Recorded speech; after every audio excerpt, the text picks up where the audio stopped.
نحمده ونصلي ونسلم على رسوله الکریم اما بعد۔ محترم دوستو،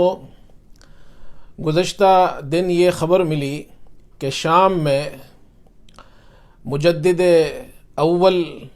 خلیفۃ المسلمین عمر ثانی حضرت عمر ابن عبدالعزیز رحمۃ اللہ علیہ، ان کی اہلیہ حضرت فاطمہ اور ان کے خادم کے قبور کی بعض بدبختوں نے توہین کی اور وہاں پر آگ جلائی گئی، ان کے اجساد خاکی کو ان کی توہین کی گئی۔ یہ ایک بہت افسوسناک اور دردناک خبر ہے جو دنیا کے تمام مسلمانوں کے لیے اور اہل سنت کے لیے بہت ہی صدمے کا باعث ہے، اور اس خبر کی جتنی بھی مذمت کی جائے کم ہے۔ دنیا کے تمام مسلمان لیڈروں کو، حکمرانوں کو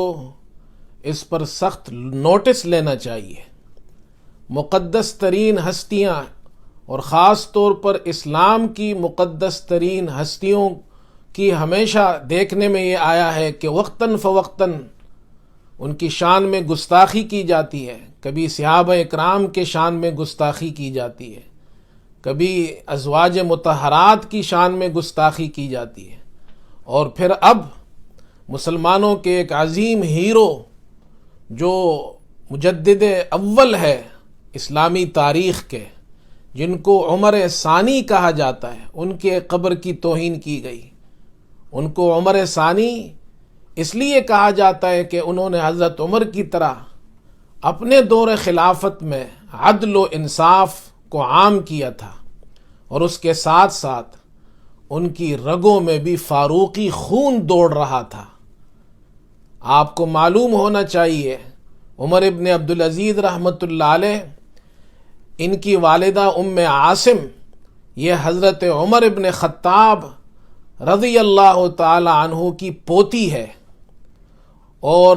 حضرت عمر کے بیٹے حضرت عاصم کی بیٹی ہے۔ تو اس اعتبار سے عمر ابن عبدالعزیز رحمۃ اللہ علیہ وہ ان کے پر نانا حضرت عمر ابن خطاب رضی اللہ تعالیٰ عنہ ہے، اور یہ وہ عظیم شخصیت ہے جنہوں نے اپنے دور خلافت میں وہ عدل و انصاف قائم کیا کہ دنیا مثال دیتی ہے کہ ان کے دور کے اندر بکری اور بھیڑیا ایک گھاٹ پر پانی پیتے تھے۔ ان کے عدل و انصاف وہ صرف مسلمانوں کے لیے نہیں تھا، وہ غریبوں کا خیال رکھتے تھے اور مسلمانوں کے ساتھ غیر مسلموں کا بھی خیال رکھتے تھے۔ تاریخ میں واقعات بھرے پڑے ہیں ان کے دور کے اندر، ان کی حسن سلوک کو دیکھ کر غیر مسلم مسلمان ہونے لگے، اس لیے کہ غیر مسلموں سے جزیہ لیا جاتا تھا جو مسلمانوں کے ملک میں رہتے ہیں، لیکن جب وہ مسلمان ہونے لگے تو ان سے جزیہ لینا بند کر دیا گیا، اس لیے کہ اب وہ مسلمان ہو گئے۔ تو آپ کے پاس یہ خبریں آنے لگی اور گورنروں نے آپ کو خطوط لکھے کہ ہمارے بیت المال کے اندر کمی ہو رہی ہے، اس لیے کہ اب وہ جزیہ نہیں مل رہا۔ تو آپ نے وہ تاریخی جملہ ارشاد فرمایا کہ ان اللہ بعث محمدا صلی اللہ علیہ وسلم ہادیا ولم یبعثہ جابیا، اللہ نے محمد صلی اللہ علیہ وسلم کو ہادی بنا کر بھیجا تھا، جزیہ وصول کرنے والا بنا کر نہیں بھیجا تھا۔ ہماری اس حکومت کا مقصد ہے ہدایت کو عام کرنا، اور حضرت عمر ابن عبدالعزیز وہ شخصیت ہے جو مجدد اول ہے، ابو بکر رضی اللہ عنہ خلیفہ اول ہے۔ ہم صحابہ سے بھی پیار کرتے ہیں، تابعین سے بھی پیار کرتے ہیں، مقدس ہستیوں کا احترام کرتے ہیں، اور صرف مسلمان مقدس ہستیاں نہیں بلکہ جس مذہب کی بھی مقدس ہستیاں ہوں تمام مسلمان وہ ان کا احترام کرتی ہے۔ وہ کسی بھی مقدس ہستی، کسی بھی مذہب کی مقدس ہستی کی توہین نہیں کرتے ہیں۔ اسلام نے تو ہمیں یہ سبق دیا ہے کہ رسول کریم صلی اللہ علیہ وسلم کے سامنے سے ایک یہودی کا جنازہ گزر رہا تھا اور آپ صلی اللہ علیہ وسلم کھڑے ہو گئے۔ یہ ہمارے پیارے آقا نے ہمیں درس دیا ہے کہ مردوں کے ساتھ دشمنیاں نہیں کی جاتی ہیں، ان کا احترام کیا جاتا ہے۔ اور پھر یہ تو اسلام کی وہ عظیم ہستی ہے، ان کے کارنامے سنہری حرفوں کے اندر تاریخ میں لکھے گئے ہیں۔ اللہ نے ابو بکر صدیق رضی اللہ عنہ جو مسلمانوں کے پہلے خلیفہ تھے، ان سے اللہ نے جو کام لیے وہ بھی لکھے ہوئے ہیں، اور ان سے ایک بڑا کام اللہ نے یہ لیا کہ ابو بکر صدیق رضی اللہ عنہ کے دور خلافت میں قرآن جمع ہوا، آپ نے قرآن کو جمع کیا ایک مصحف کے اندر۔ اور عمر ابن عبدالعزیز سے اللہ نے جہاں اور کام لیے تو ایک بڑا کام یہ لیا کہ حضور صلی اللہ علیہ وسلم کی احادیث کو آپ نے جمع کیا۔ کیا ہمارے علماء جانتے نہیں ہیں؟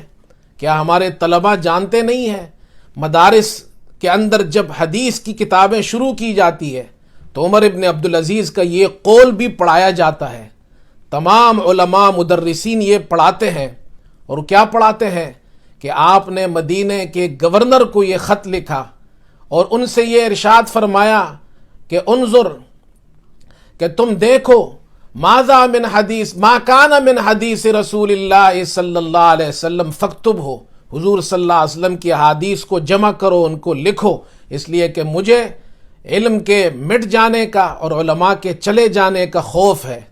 آپ نے اپنے پورے ملک میں جو دنیا سے زیادہ پر آپ کی حکومت تھی، گورنروں کو خطوط لکھے کہ احادیث کو علماء کے ذریعے احادیث کو جمع کیا جائے، پھر ان کی کتابیں بنائی گئی، پھر ان کو تمام ملکوں میں عام کیا گیا، پھر ہر مسجد میں حدیث کے درس کا انتظام کیا گیا، علماء کے وظائف مقرر کیے گئے۔ اس وقت نہ بخاری شریف تھی، نہ مسلم شریف، نہ سیاہ ستہ، کوئی کتاب نہیں لکھی گئی تھی۔ علماء کے پاس حدیث سینوں میں محفوظ تھے یا انہوں نے جو اپنے لیے لکھے تھے، لیکن آپ نے حکومتی سطح پر احادیث کو جمع کیا۔ یہ آپ کا سب سے بڑا کارنامہ ہے۔ ابو بکر صدیق رضی اللہ عنہ سے اللہ نے جمع قرآن کا کام لیا، آپ سے جمع حدیث کا کام لیا۔ آج علماء کو بھی بولنے کی ضرورت ہے، وہ ہمارے ہیرو ہے، اور ہمیں اس وقت اس پر سختی سے نوٹس لینے کی ضرورت ہے کہ ہم احتجاج ریکارڈ کرائے، عالمی سطح پر مسلمان حکمران بھی اپنا احتجاج ریکارڈ کرائے کہ مقدس ہستیوں کا احترام کیا جائے اور ان کی توہین نہ کی جائے۔ اللہ تعالیٰ